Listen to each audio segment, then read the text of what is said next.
home.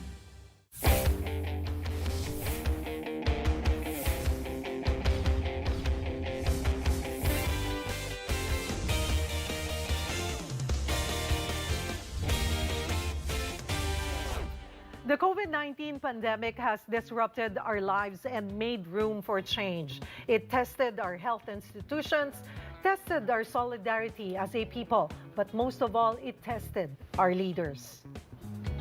In the run-up to the 2022 elections, we go local. We dive into the politics in your province, city, and barangay, and talk to the public servants who have a direct hand in shaping your community. I'm Taruc. And I'm Cheryl Cosim. As they say, all politics is local. One of the so-called Spice Boys who led impeachment efforts versus former President Joseph Estrada. His opposition against the franchise of broadcast giant ABS-CBN. And ivermectin for all. Nung ininom ko to, ang cost sa akin was 105 pesos. Ang laking benepisyo sa ating mga kababayan. And it's very, very safe. That's Congressman Michael Defensor for you. He's not a doctor nor a scientist, but many of the legislations he filed have something to do with healthcare. From national government offices to the halls of Congress. For the first time ever in his 13 years in Philippine politics, Mike is going more local and vying for the top seat in the country's most populous city. He'll go up against the incumbent mayor who accuses him of smear campaigns against her. Who will win your vote? Will Mike Defensor's spicy reputation as a three-time lawmaker be enough to win him the mayoral position in Quezon City? Tonight is all about Quezon City. It is by far the most populous city in the Philippines and home to 2.7 million people. Located at the heart of the Metro Manila, Quezon City has become the stronghold of the Belmontes. Its incumbent, Mayor Joy Belmonte, is seeking re-election in 2022, but also throwing his name in the hat is none other than Congressman Mike Defensor. Defensor started his political career in Quezon City in the 90s. Since then, he has climbed the ladder, taking his seat in the House of Representatives under Anakalusugan Party-list.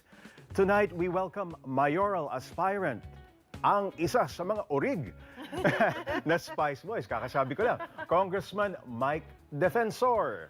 Good evening, Congressman Defensor. Good evening. Pang Spice Boys pa rin naman diba? Mukhang bata pa rin, hindi tumatanda. Jay, good evening. Of course, Cheryl, good evening to all your viewers in the show All Politics is Local. Good evening to everyone. Alam mo yung isa sa mga nagsabi niyan, si Speaker Tip O'Neill, the longest serving Speaker of Congress of the US. Sabi nga niya, all politics is local. All politics is local. Okay. Let's start with the track record. Track record. Of course, alam natin na kayo ay Anakalusugan Party-list, ano, Congressman? Yes.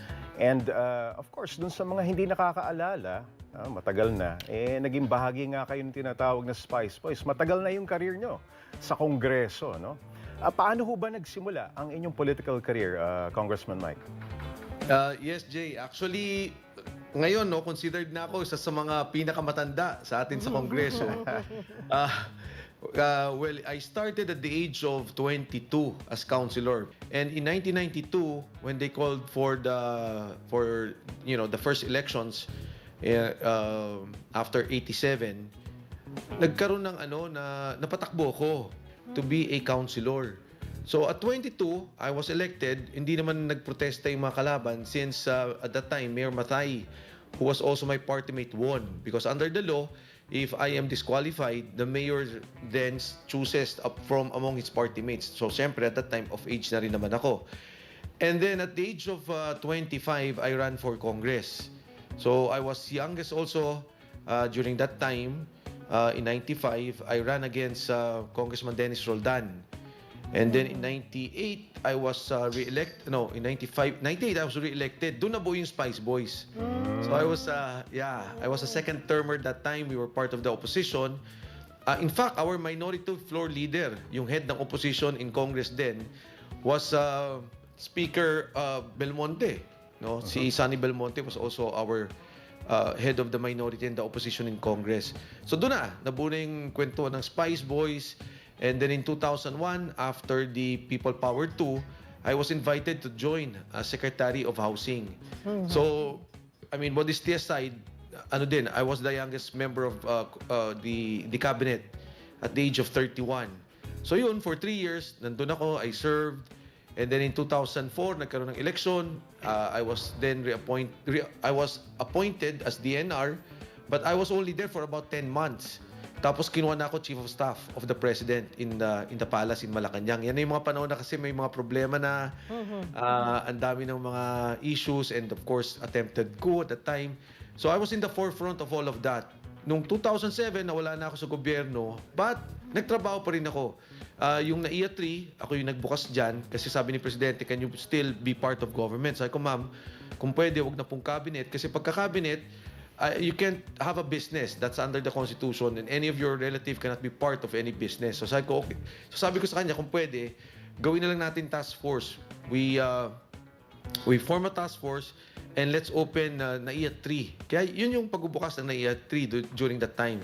Then after that, yung Philippine National Railways to build the railway system from Manila to Bicol. Kasi di ba medyo nasira yung PNR and so we had to rebuild it. And yun nga, unfortunately, ngayon naman maganda na ulit under the President. Inaayos nila ulit. But during that time, medyo napabayaan din ng kaunti eh. And I hope that, at some point, I think, it should be privatized like Japan so that the support and all the needed assistance to maintain the running of the trains will be continued. So, in the gist, yan yung nangyari sa aking buhay. And then, 12 years after, ngayon pa lang, first term ko, as a party-list member of Anakalusugan. Technically, parang hindi naman din kayo talaga nawala sa pamahalaan, ano?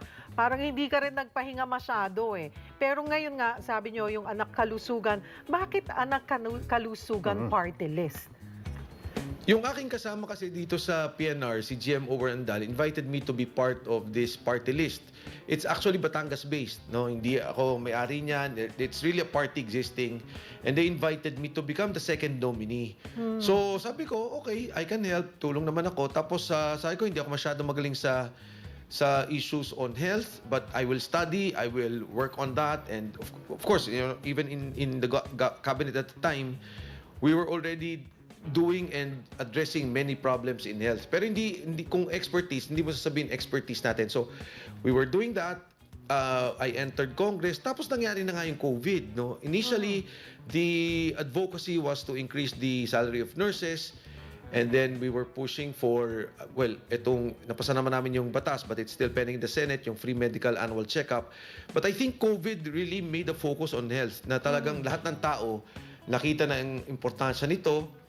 Yung Health Facilities Enhancement Program, ito yung programa ng gobyerno na magbo-boost talaga ng pondo sa mga health centers or mga health establishments alongside the Universal Healthcare Law. Kasi di ba yung Universal Healthcare Law naman, ito naman yung pondo natin, that's about 270 to about 300 billion under PhilHealth na itutok dyan. But as you have seen in the past year, talagang di ba nagkaroon kami ng investigation on the IRM, yung interim reimbursement mechanism nila. Nakita namin yung problema dito sa ginagawa na lang ng PhilHealth sa pagbabayad ng mga problema. Of course, COVID is a continuing problem hanggang sa ngayon naman. So, it's good na nandiyan na tayo nakafocus na yung lahat, hindi lang national but even the local governments, the barangays, and even our people, the general population, are all concerned about how our health system should be and how we should address the pandemic. Ngayon po may pandemya, Kong Mike, no? Swak na swak yung Anakalusugan Party-list, di ba? Yes. Pero what have you done in terms of providing access to healthcare? Yes. Well, nung nagkakaroon kami ng investigation dito sa PhilHealth, one of the things that we were pushing was to really fix how the funds is being utilized. Kailangan talaga makita talaga paano nyo ginagamit yan, ano yung mga programa. So, di ba sinabi nga namin at that time, teka lang, ang daming corruption na nangyari. Yung pneumonia, parang ang may sakit lang ng pneumonia, 200,000. Ang claim sa PhilHealth, 700,000. So, kailangan i-correct yun. Now, when COVID happened, maraming hindi lumalabas, maraming hindi makalabas, hindi makatulong. the first thing we did was to form the group ACAS 1. So it was a group of congressmen, local government officials, mga businessmen. Kami yung unang lumabas talaga, and I'd like to thank the UP system for helping us, yung College of Science, sila Dean Nemenso, President Danny Con, sila Dean Gani Tapang. Doon talaga nagbagsakan yung mga tulong, and then we were providing our frontliners support para dito sa mga face shield, face mask. Umabot na nga sa point na ang request na ng mga frontliners kahit raincoat para sa PPE nila because there was really a scarcity in the market. So we were there, tapos nagtayo kami ng hotel for our frontliners dahil that time di makauwi yung mga frontliners, di pa alam yung problema. So we have 2 hotels established na meron kaming mga ginagawang tulong sa kanila, pagkain, paglilinis kasi kailangan mong i-decontaminate or i-disinfect yung mga areas na tinutulugan nila. So that was the thrust that we were doing. Now, in terms of the national, tingin ko yung batas namin about free medical annual checkup is a good direction towards preventive health and also access for everyone. Bakit? Kasi ang top 10 killers natin, cancer, cholesterol, and diabetes. So yung cancer, medyo mahirap talagang i-resolve kaagad.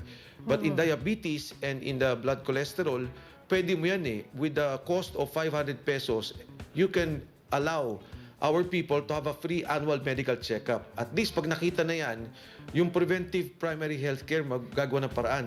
Diet ninyo, lifestyle ninyo, umiinom ba, naninigarilyo. And then, on the base of that, the next step would be kung magkasakit. Kasi ang problema, di ba, parang ngayon, yung preventive healthcare, hindi pa ganun kalakas eh. So yung BHW, kasama yan sa sangkap na yan. You have to make them permanent because we spent actually billions of pesos for trainings of BHWs. But what happened is, what is happening now is that it's political. Kung sino barangay captain, yun din ang appoint niya. So palit-palit. Ako, feeling ko dapat bawat isang barangay, magkaroon kahit isa man lang na permanent. In fact, in the NCR, you can actually have 2-3 permanent barangay health workers. Why am I saying this? Because this is the same system they're doing in Cuba. Malakas yung healthcare program nila kasi yung preventive side, talagang pinapalakas nila sa community, nakatulong na, nakaalalay na kung ano yung mga kailangan. Pagdating sa ospital, yan na yung mga kailangan pag emergency, operation, surgery, should be, yung ating field health, should be able to afford na magkaroon talaga ng libreng medical services, surgery, or whatever is required above the primary program, the primary healthcare program that we're doing now. At yan nakabinbin pa. Pero balikan po natin yung naging response nyo sa COVID. Isa po kayo, dito medyo naging controversial po kayo eh. Yung pag-distribute nga po ng ivermectin. Why was that your response to the pandemic? Well, actually, to be honest about this, Cheryl, no, the first response was really to help our frontliners. Tapos nakikita na namin yung problema sa baba. Kasi wala naman tayong gamot eh. Pagka nagkaroon ka ng mild COVID or nagkaroon ka ng, initially, positive ka ng COVID, wala namang gamot eh. If you ask DOH, if you ask the World Health Organization, wala. Ang talagang gamot na lang happens when you're in the hospital. But when you're in the hospital, it's already a very dangerous situation. Ibig sabihin, mababa na yung oxygen level mo, hindi ka na makahinga, hirap ka na. So, at that very stage, it is a very problematic situation, especially for the poor families. Kung hindi man sila mamatay sa COVID, mamamatay sila doon sa bayad nila sa ospital. So, sabi namin, okay, ano yung pwede nating gawin? Ako kasi, I took ivermectin nung ako ay nagkasakit. Yung aking sister, yung kanyang anak, meron siyang immunocompromised. So hindi siya pwedeng magpa-vaccinate. So nagagawa sila ng research, may heart problem siya, sabi nila, ito ivermectin. And so when I drank ivermectin, nakita ko bigla na lang nilusob. Ang dami nagsabi, it's illegal, it's wrong, it's not proven. So it made me do more research. And then nag-call na nga ng committee hearing sa Congress. Nung nakita na namin, tocilizumab, yung remdesivir, kung ano-ano pang mga gamot sa ngayon ang iniinom, these are all not COVID, kumbaga, proven na to cure COVID. Wala pa tayong gamot up to now. So sabi ko, bakit itong pinakamura at pinakamadaling gamot, yun pa yung inaaway nila. So ginawa namin, we actually on our own privately bought ivermectin. May mga doktor who are supporting ivermectin. So yun yung ginawa namin. But dito sa Quezon City, pinipigilan yan ng mga health units nung Quezon City, yung mga health centers sa mga barangay, pinipigilan nila. But a lot of the ones who are reading about it sa subdivisions, the middle class who have Wi-Fi, you can make research, gusto nila. So, ang stand ko, sige, kung sino may gusto, bibigyan namin kayo ng libre kahit na mahirap. Kasi ang mas mahal pa nga yung prescription na ibibigay ng doktor kesa doon sa ivermectin na gamot na ibibigay mo sa kanila. And for the record, Misamis Oriental and Batangas are already using it as part of prophylaxis and as part of the campaign to bring down COVID in their respective provinces. Kung yung vaccination rollout, yung vaccination program, gumugulong na po, ano? Pero ano pong general overview nyo po dito sa mga vaccines na ito? Well, una sa lahat, tingin ko yung rollout, well, I go back to Quezon City, medyo mabagal sa amin. Of course, ngayon okay na, nahabol na, and it's good. I have nothing against vaccination. I think hand in hand with ivermectin, pwede yan. Kasi di ba yung vaccination naman, ang logic niya kasi is that wag naman mag-severe yung mga tao na hindi na sila magagamot, kailangan lang dalhin sa ospital. Kasi kung marami na masyadong nasa ospital, then it can make our health system collapse. Pero yung i-impose mo naman na hindi ka pwedeng pumunta rito, hindi ka pwedeng magtrabaho, tingin ko, that is unconstitutional. Kailangan din natin respetuhin. There are people who do not believe or not believe but hesitant to take vaccination. I think we should respect their position and their rights. Kung ayaw nila, okay lang, no problem. But for those who would want to have vaccination and booster, okay yan. Ngayon nga, nasa booster level na tayo for our frontliners. At kung sino pang gustong i-combine yan with ivermectin, which I am doing, which a lot of people are doing, wala din problema yan. Nakita natin na marami kayong nagawa as a congressman, as part of the party list Anakalusugan, and timing pa rin, ano? Kung na dahil nga nagkaroon tayo ng pandemya.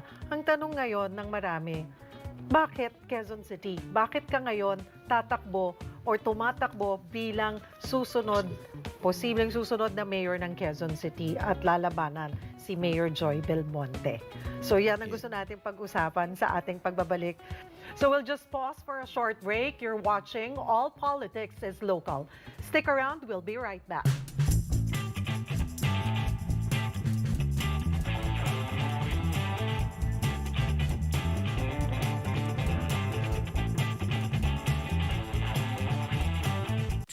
Exceptional bouts, 2 title defenses. Catch the Filipino fighter John Riel Casimero as he defends his WBO bantamweight title against Paul Butler. Back-to-back with the mini Pac-Man Eric Rosa versus Mindanao's pride Vic Salodar for the minimum weight title. Double the action on Cignal pay-per-view. Watch them live, commercial-free and in HD for only 200 pesos. For postpaid subscribers, order online via my.cignal.tv. For prepaid subscribers, visit your nearest Smart Load retailer and load PPV 200 MOV1. You can also use Smart Pasalode. Double the action now on Cignal pay-per-view. Siksik sa entertainment, sports, at balita. Magsulit TV na. Digital at malinaw. May extra features pa. Siksik sa saya para sa buong pamilya. 890 pesos lang. No monthly fees.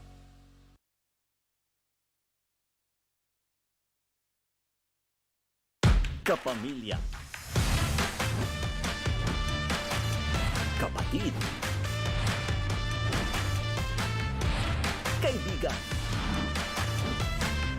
Kabalitaan. Kakampi. Kakwentuhan kahit saan. Rated Corina, handa na ba kayo? Linggo, alas 7 ng gabi, dito sa 1PH.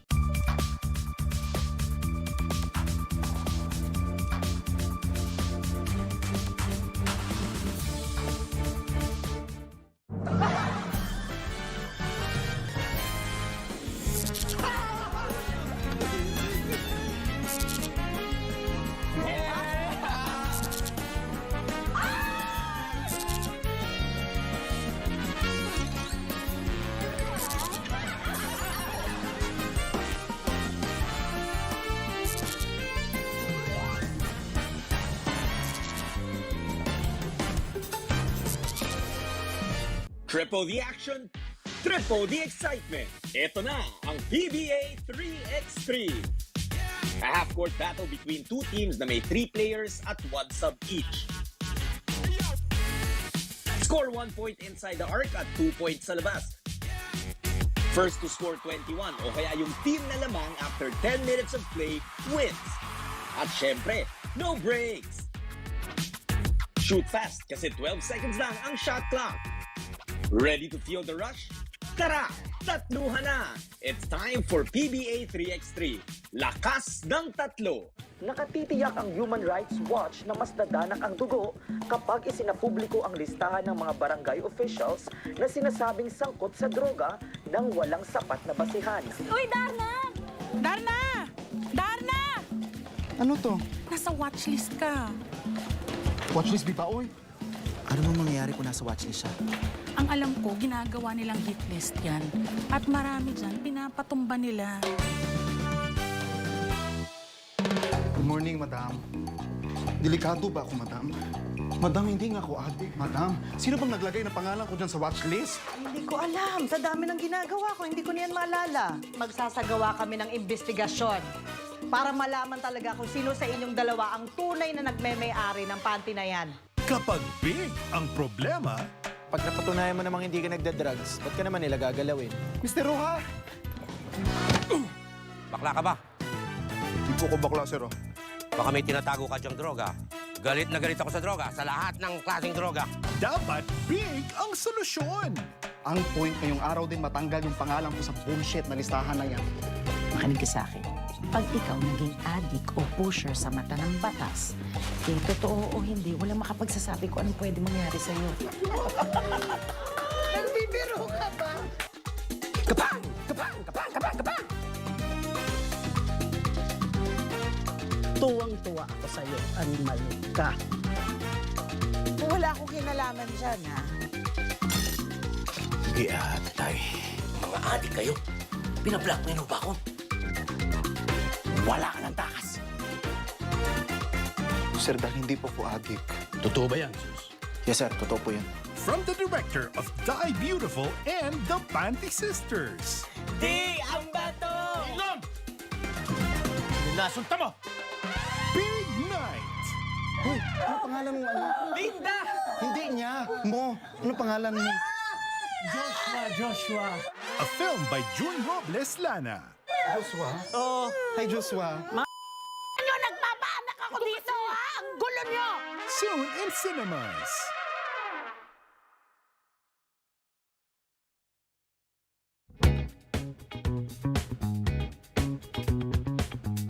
Welcome back. You're watching All Politics is Local. With us is Quezon City mayoral aspirant Mike Defensor. Katulad ng tinanong ko kanina, first term pa lang as Anakalusugan Party-list Representative. And dun sa mga nasabi mo, Kong, ang dami mo pang gustong gawin at may mga pending pa sana na maitutulong sa Congress. But this time, you want to run or you're running bilang mayor po ng Quezon City. Why? Well, first, Cheryl J, yung decision ko was a collective decision of our group here in Quezon City. I'm part of yung aming local party, Malayang Quezon City. Si Bingbong Crisologo is part of that. Sila Winnie Castelo, no? Onyx Crisologo, our congressman, the 1st District. And so, malaki kaming grupo with Edwin Rodriguez. Actually, ayoko talagang tumakbo. Gusto namin, iba sana yung tumakbo. Ako, personally, iba yung gusto kong tumakbo. But eventually, based on, you know, the maraming consideration, including surveys and what we have to do, the group eventually decided, and technically, ako yung napagkaisahan para tumakbo dito. Nangyari kasi yan, nung una pa lamang, talagang ansama na nung situation ng Quezon City. Nung unang nagkagulo, eto, nagsalita kagad ako dito kay Mayor Joy. Sabi ko, pakiabot, and I even wrote an official letter. Walang politika, walang personalan dito, magtulong-tulong tayo because of this COVID. Kung pwede, yung Pinyan Elementary School at the back of East Avenue, Heart Center, nandyan yan, sa likod na yan, kidney, gawin namin na temporary hospital for the mild cases kasi marami nang nakapila sa labas ng ospital ng East Avenue at that time at marami nang nakatambak na doon, no? Kawawa yung mga tao.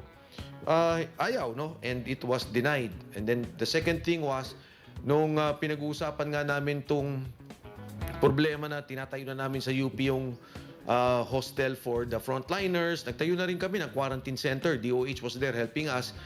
Ang sinabi ng DOH sa akin while we were doing that sa College of Social Science and Philosophy, yung pinakamalaking building doon, sabi niya, alam mo, yung Quezon City was the last one to have an accredited quarantine center. Sabi ko, talaga, ma'am? So nagulat din ako dahil syempre biggest tayo pinakamaraming cases that time. The third incident, nung nagkaroon ng mga problema yung cadavers, mga namatay dyan sa May Lang Center, tumatawag si Dr. Tony Ramos, sabi niya, tulong naman, Congressman, kasi marami dito mga bangkay, COVID positive, umiiyak na yung mga nurses at doktor. Kasi nga, baka mahawa, no? Magkagulo. So, tumawag ako sa ilang mga tao and they were able to get a company, yung funeral parlor, para kunin yung mga bangkay.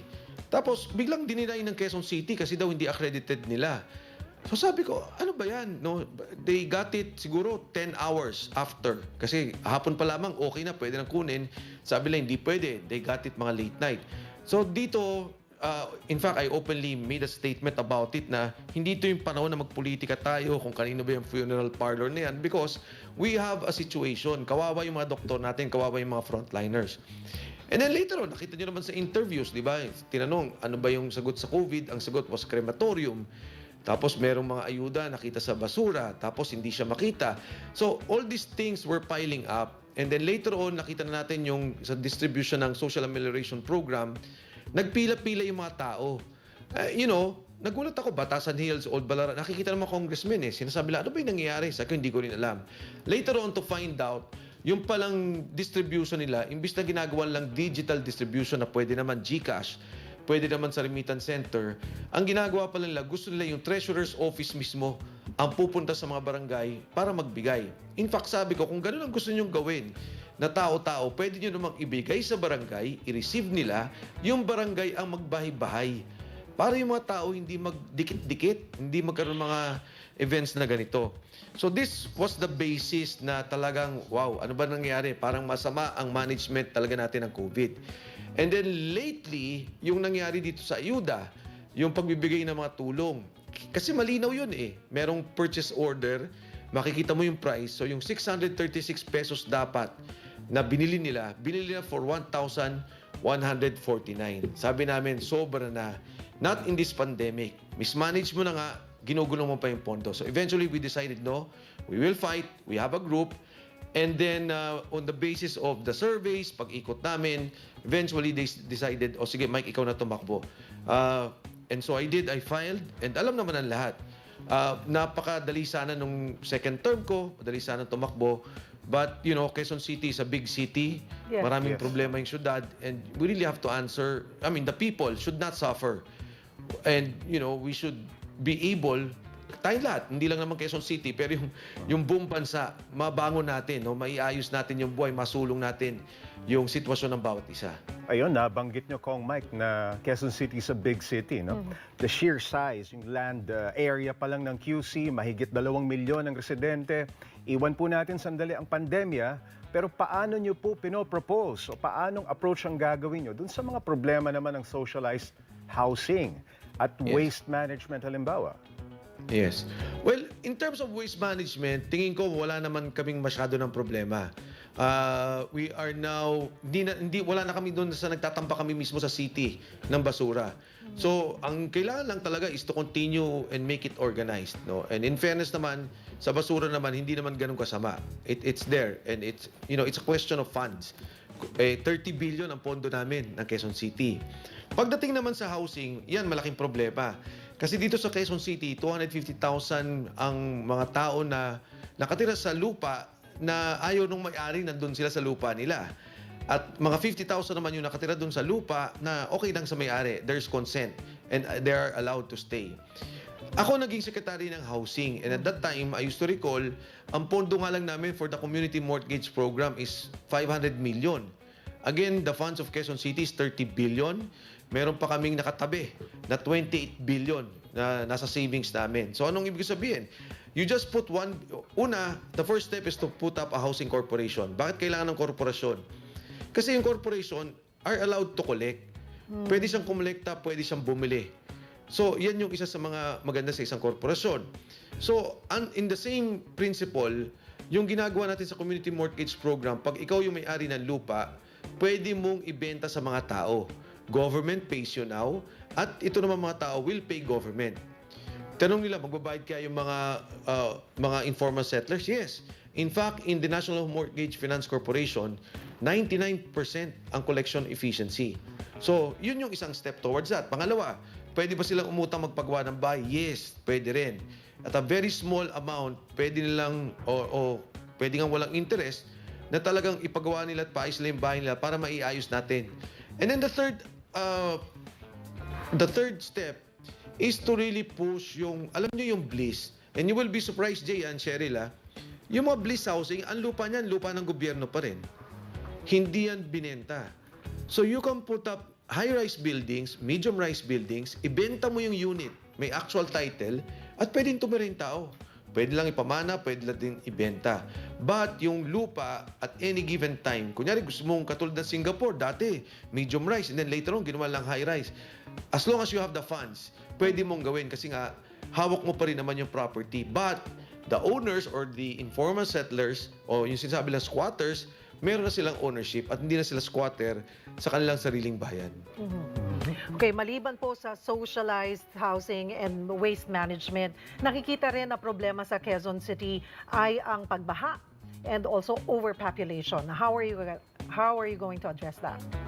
Yung overpopulation, tingin ko tumodo na kami. Kasi talaga namang, the city can only take so much. Hindi na pwedeng lumaki dahil yung density namin, kumbaga for every square meter, talagang palitan ng paliit. Ang tingin kong problema, in terms of population, is really kailangan sila magkaroon ng edukasyon. Magugulat kayo sa Quezon City, 20% lang ang graduate ng college. Yung 20% pa na yon, yung 2% doon, ay technical vocational schools. So, how can it be na ikaw yung pinakamalaking populasyon, pero yung mga populasyon mo naman, ang mababa sa edukasyon within Metro Manila. So, kailangan dito, bigyan mo talaga ng suporta yung edukasyon nila. O una, yung tablet na lang. Kaya nga yung sinasabi ko, yung mga mali sa policy. Di ba, bumili ka ng 7,000 tablet. Pwede ka pala bumili ng 4,000 na tablet at nabigyan mo yung 430,000 na mga bata. Inayos mo yung free wifi para sila makapag-aral. Pagdating ngayon ng college, ang problema ng taga Quezon City, while libre na, may mga state colleges and universities, at pwede mo naman din bayaran ng tuition, ang problema nila yung baon nila. Wala silang pambayad sa pamasahe, wala silang baon. So ako, gusto ko talaga support them, at a cost of 50,000 a year for every student, mapapag-aral mo siya every year. So let's say 3 billion, 2.5 billion.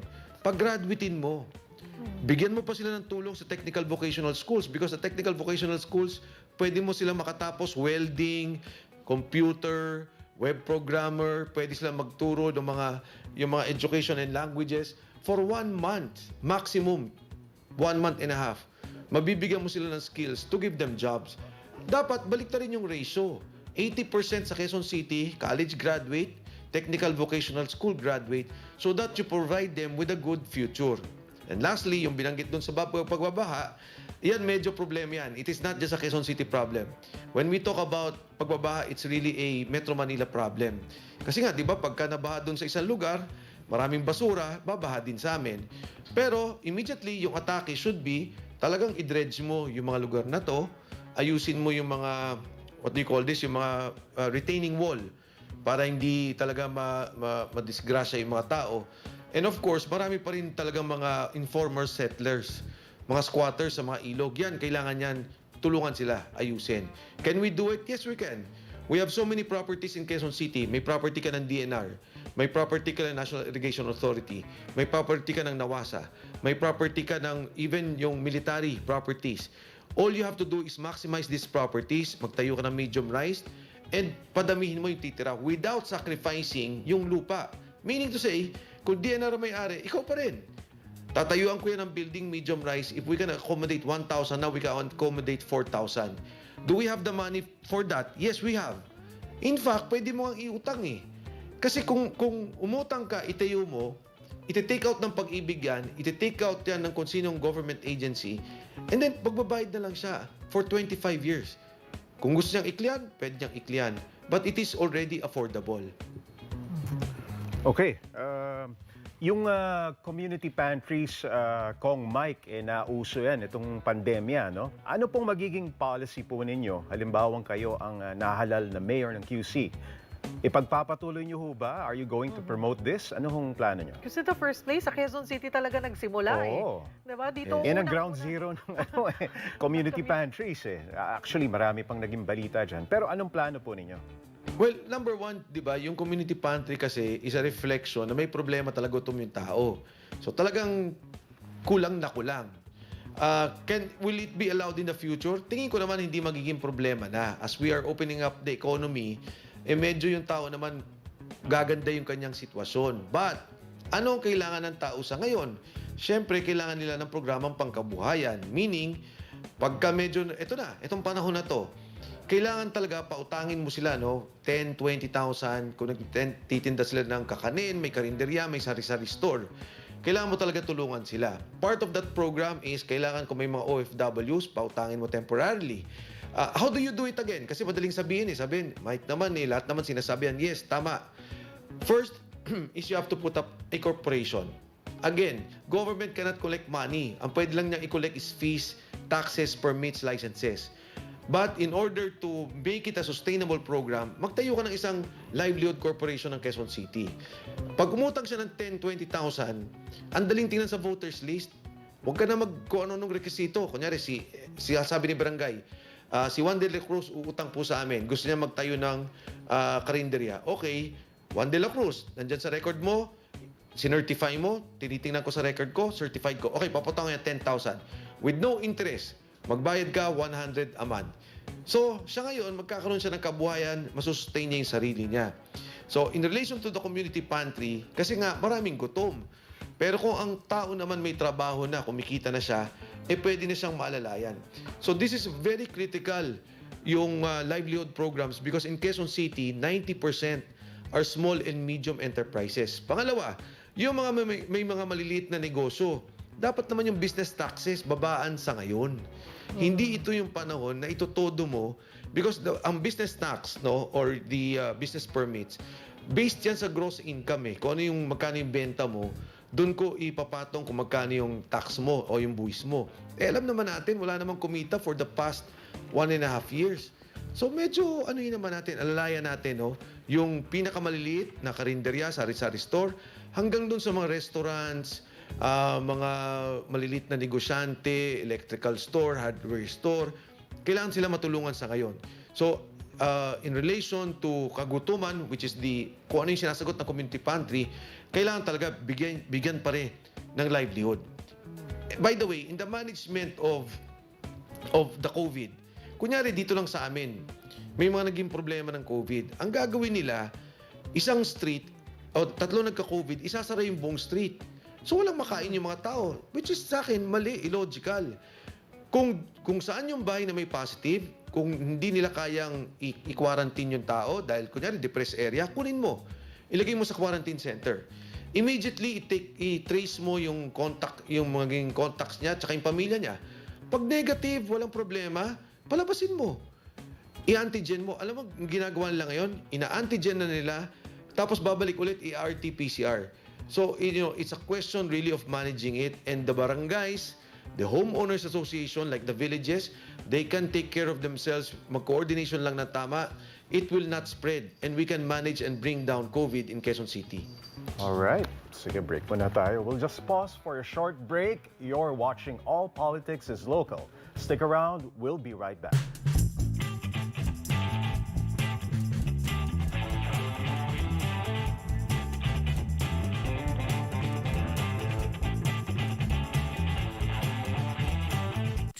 Exceptional bouts, 2 title defenses. Catch the Filipino fighter John Riel Casimero as he defends his WBO bantamweight title against Paul Butler.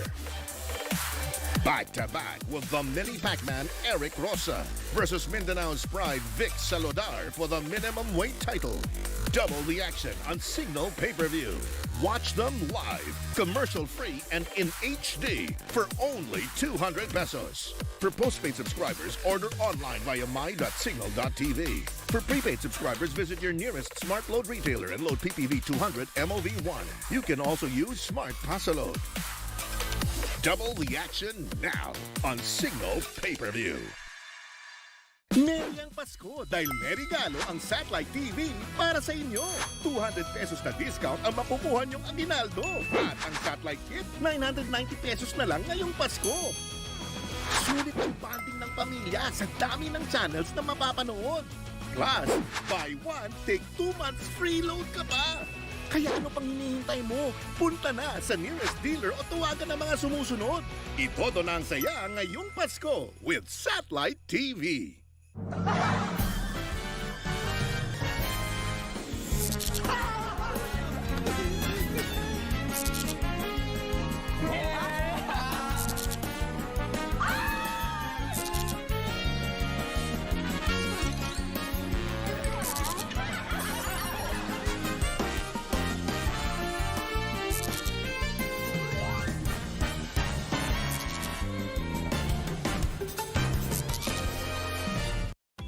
Digital TV Box users, time to rescan.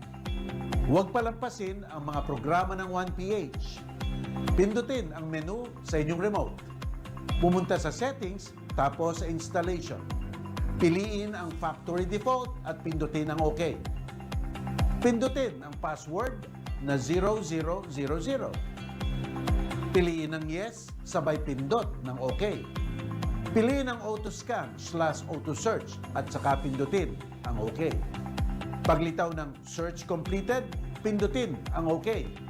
Tutok lang sa 1PH. The Dean Mel Show, Linggo, alas 8 ng gabi.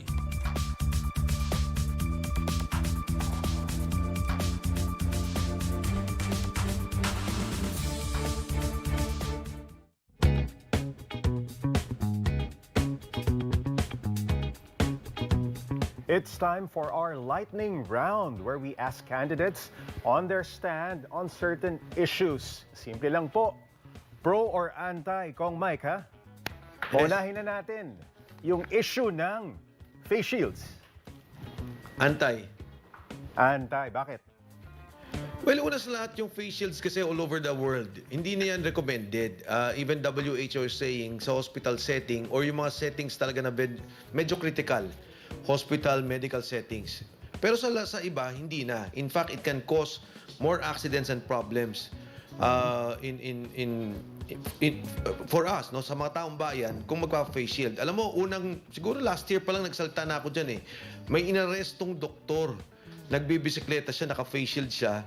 Inaresto siya. Sabi ko, wow, maling-mali. So, you know, it's what we are doing or what we should be doing should be the best practices in the different countries battling COVID. I'll go with LGBT rights. Pro. Yes, why? Well, first, ever since naman okay ako, I've been pro-LGBT rights. And siguro, I do not know if alam nyo ni Jayton, ni Cheryl, yung aking anak is part of that community. And kung bakit ko pinaglalaban to, kasi ever since nagsalta ako for my daughter, who's now my daughter, no? Nung nagsalta ako tungkol dito, marami talaga na LGBT na my friends, my staff, talaga nakita ko yung mga merong discrimination, may pinagdanan silang paghihirap, yung iba nasaktan, and I don't think it's fair for them, no? Growing up, pagbata sila na porket iba yung sexual preference nila, iba yung pananaw nila, o kasarian, magkakaroon ng ganyang discrimination at pananakit, both physically and emotionally. Respeto lang talaga. Yes, at hanggang ngayon ay nakikita natin yan na problema. So kung sakaling palarin po kayo na maging mayor ng Quezon City, mayroon po, because it's something also na mas malapit din po sa inyo, para mas strengthen yung LGBT rights. Yes, well, sa amin naman, no, we can always have an ordinance outside of the law. Kasi yung batas hindi pa tapos eh. Pero dito sa amin, yes, we should have an ordinance. I think there's an ordinance here in Quezon City. I'm not sure. Sa Davao, alam ko meron din. I'm not sure about the details of that. Pero definitely, hindi ako papayag na magkaroon ng ganyan na sitwasyon na sa schools may discrimination, sa family may discrimination. Yung tao, no, hindi siya ang basis. The basis of a good person is yung kanyang humanity, yung kanyang sarili. And of course, sa atin, sa lipunan natin, they are very productive and they're contributing a lot, not only in the cultural and social development, but even, in fact, in the economic development of our country. Etong next issue, Kong Mike, kailangan mag-ingat ka dito. Press freedom. Oh, pro. Okay. Oh, no debate. Press freedom. Pero Congressman, ang sinasabi nga, di ba, may mga kritisismo kayo na kayo ang against dun sa pag-renew ng prangkisa ng ABS-CBN. Paano nyo po maire-relate yan sa posisyon nyo na you're for press freedom? Yes. It's totally different, ang press freedom and what happened with ABS-CBN. Alam nyo, kaya nga yung sinasabi natin, di ba, yung mga ibang politiko sinasabi, I promise to give ABS-CBN a franchise if I win. That is illegal. Now, why is it illegal? Kasi nangangako ka sa isang pribadong kumpanya na bibigyan mo siya ng advantage later on. That is in fact graft and corruption, in effect. Kasi yung ABS-CBN, the franchise renewal, ang sinasabi niya, meron akong franchise coming from the government, nire-renew ko, nire-apply ko. No? Parang bigyan niyo ako ng bagong prangkisa. At dahil doon, nagkaroon kayo ng debate tungkol doon sa compliance nila sa mga batas. Kaya nga sabi ko parati, pag kausap ko yung mga taga-ABS-CBN, wala naman sinabi na, pwede ba kung mali kami dito, ayusin namin to o ganito? Hindi eh. Diba, taxes, wala kaming mali, tama kami. Nung pinag-usapan nakita, compared to GMA7, they were short by 1 billion every year. Bakit ganun, diba? Bakit parang, kung sinabi nila, if this is a problem, we will pay, bigyan nyo lang ho kami ng oras, and that if this is a problem, tatanggalin na ho namin itong ginagawa namin sa PESA. Kasi nga, hindi sila nagbabayad doon sa taxes. Nakita mo naman, nagkaroon talaga ng paikot sa pagbabayad. Pagdating sa labor, ang argument was, pare-pareho naman kami. But that's not an argument. Diba? Pwede, ang dapat sinabi, ayusin po namin yung problema ng labor, we will address this, it's pending in the courts, but kung kaya naming mag-compromise kagad, we will fix this. So, ang dami, yung PDRs, for example, ngayon ang GMA7 nagbenta na ng PDRs. Pero that time, sinasabi lang, hindi, okay, tama, mali. So, Jay, it was, and Cheryl, para bang, ako nga sabi ko nag-file ako ng candidacy. May application ka. Nagkamali ako ng address o nagkamali kunyari ako ng gender, nilagay ko female. Sinabi ng COMELEC, sir, mali po yung nilagay ninyo. Ay, hindi, tama yan. Di ba di-disqualify ako? Di ba? Because I did not comply in the simple application process. Lalo pa, yung ganito sa franchise. So, gusto ko lang ipaliwanag yung ganong sitwasyon. The situation when we were in Congress, firstly was that nagdedebate kami tapos na yung franchise ng ABS-CBN. Meron silang 2 years. Nung 2 years na yun, ang presidente si Noynoy Aquino. Ang speaker si Sunny Belmonte. Bakit hindi nila pina-approve? Bakit hindi tinake up ng ABS-CBN? Tingin ko, mas dapat sagutin ni Speaker Sunny Belmonte yun kaysa kami. Because they had 2 years to debate on that and to discuss the problems of the franchise if there was one, if they found out na meron, kaysa kami na bigla kaming naipit sa ganong sitwasyon. But this is something na hindi nakakaharapin ni Congressman Mike. Kung sakali. Pero pag may mga dating empleyado ng ABS-CBN na taga-QC, syempre, yun ang iniisip niya, di ba? Pero next... Yes. Yeah, actually, Jay and Cheryl, may mga nakakausap ako. In-explain ko. Sabi ko, ito yung ginawa, ito yung nangyari. Pero sabi ko naman sa kanila, for example na lang, ABS-CBN, even the current management, current ownership, Mike, pwede mo ba kaming tulungan sa Congress dahil alam mo yung gagawin, alam mo yung pwede nating ayusin? Siyempre, sasabihin ko kagad, ayusin natin tong problema to. Kung di natin kayang bayaran to kagad, as part of the provision of the franchise, let's put that as a condition. I can help out because ang pagtatrabaho bilang kongresista at pag-aproba ng prangkisa ay ibang trabaho bilang mayor. bilang mayor, kailangan kong ayusin yung syudad. Kailangan kong ayusin yung pandemya, yung kabuhayan ng mga tao, kalinisan, peace and order. So, ibang total different kami na trabahong yan. Pero yun nga, to equate ABS-CBN with press freedom, I think is very far. You know, later on, Channel 5 will reapply for renewal, and these questions will be asked again. Complied ba to? Complied ba to? Pag complied, sige, renew na kayo. And I don't think it will be a problem later on na pagka sinabing may problema dito, sige, ayusin namin. That's why it's good to always have the renewal earlier para kung meron nakita at nasilip, maayos ka agad. Because in the end, wala namang tinigil na writer, na media, o sinarang broadcast station. Again, it was a franchise application, private business application that is being reviewed by Congress. Okay. Drug war.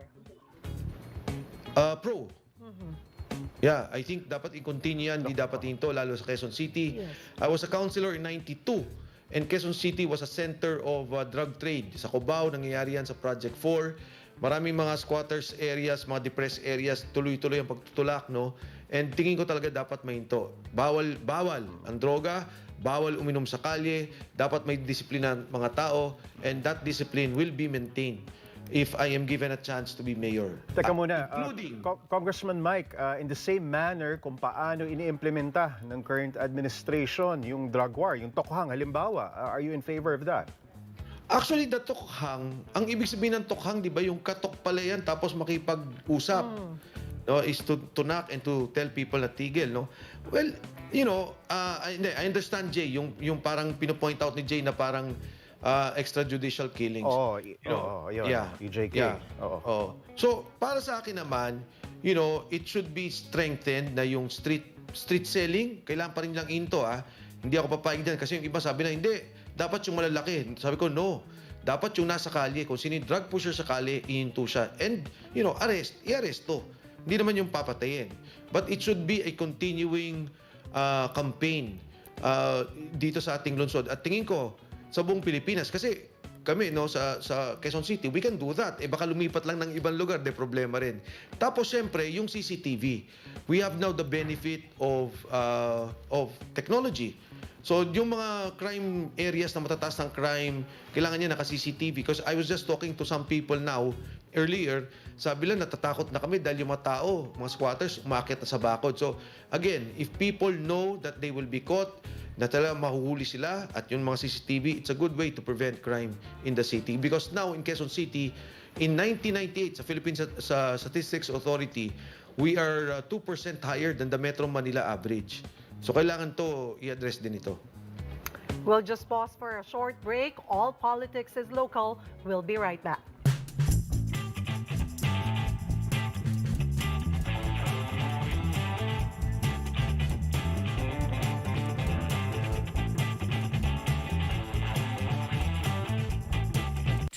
Exceptional bouts, 2 title defenses. Catch the Filipino fighter John Riel Casimero as he defends his WBO bantamweight title against Paul Butler. Back-to-back with the mini Pac-Man Eric Rosa versus Mindanao's pride Vic Salodar for the minimum weight title. Double the action on Cignal pay-per-view. Watch them live, commercial-free and in HD for only 200 pesos. For postpaid subscribers, order online via my.cignal.tv. For prepaid subscribers, visit your nearest Smart Load retailer and load PPV 200 MOV1. You can also use Smart Pasalode. Double the action now on Cignal pay-per-view. Satellite TV? My friend, it's Todo! Sulit!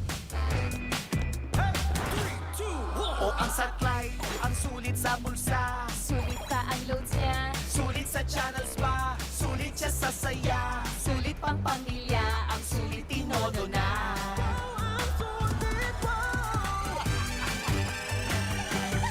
190 pesos lang ang new kit. Todo na ang sulit sa satellite. On-the-go awesome viewing experience ba ang hanap mo? I-link ang inyong Cignal prepaid or postpaid subscription to Cignal Play today and get the best of both worlds. Panoorin ang inyong favorite channels, shows, and more anytime, anywhere. #Tara sa Cignal Play. You better watch out. You better not brag. You better not count. I'm telling you why. Maligayang pagsulit. Is coming to Buko. Dadali namin kayo sa makulay at masayang Pasko. Bibigyan namin kayo ng kumukuti-kutita ng ngiti at bumubusi-busilak na galak. Maligayang Paskulit mula sa Buko. Feel good ka dito.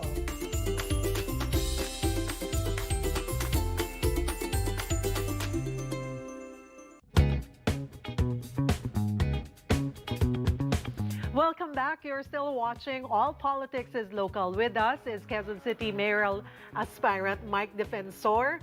At ito, the fun part. The fun part. Kung napawisan po kayo sa ating lightning round, ay patikim lang po yun dahil ito ang totoong challenge. Okay. Oh, It's Cheryl. called Zoom with Blank. All right. Okay, we will give you names na makaka-zoom nyo, Kong, and then tell us Okay. kung ano ang sasabihin nyo sa kanila on that Zoom meeting. Game na. Okay, game. All right. Okay. Former President GMA Gloria Macapagal Arroyo. Kapitbahay mo ata yan. Yes. Advance congratulations, ma'am. Tumatakbo ulit Congress. Okay. Wow. Yun lang ang sasabihin mo? Palagi yata nag-uusap si Oo. Si Wala Zoom. nang masabi. Baka mapagalitan pa ako Tama na yun. She's governor and now running again for Senate, Cheese Escudero and Heart Evangelista. Of course, congratulations to both of them. As a couple, they're doing very well. And si Cheese din, nag-uusap kami parate. Congrats, Cheese. Fellow Spice Boy yan. Okay, eto, maganda to. Mayor Joy Belmonte. Maiba naman. Talaga, ha? Okay. Hindi. Siguro sasabihin ko sa kanya na Joy, don't take it personal. Pero yun nga, and kung sino manalo, siguro manage the city well. Gawin natin yung dapat at kailangan natin gawin para sa syudad. Yun. Gabby Lopez and Carlo Katigbak. It was never personal. Nice. Bongbong Marcos. Let's do it, sir. Bangon natin muli yung bansa. At syempre sa amin, bangon ng Quezon City. And Vice President Leni Robredo. Ma'am, good luck. I wish you well. Yun lang kasimple, Napaka-gentleman Mga naman ito. one-liner lang talaga. Alright. Kailangan ba mahaba sagot ko sa kanila? Hindi naman. Pero kung may gusto Short ka and pang sweet, idagdag, wala namang problema. Ayun. Okay. Thank you for joining us. Yes. It was good having you, Kong. And, well, sabi mo nga, tingnan natin kung maiba naman or pareho pa rin. Pero ito yung sasabakin mo kasi.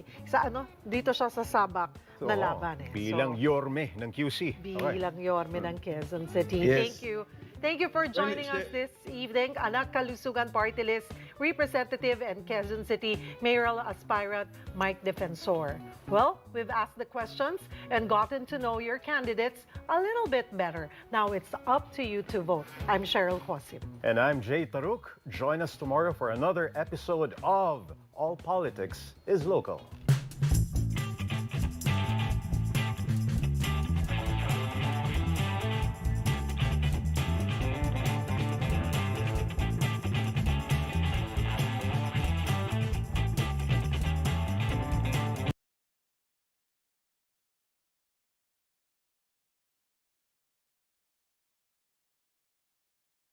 On-the-go awesome viewing experience ba ang hanap mo? I-link ang inyong Cignal prepaid or postpaid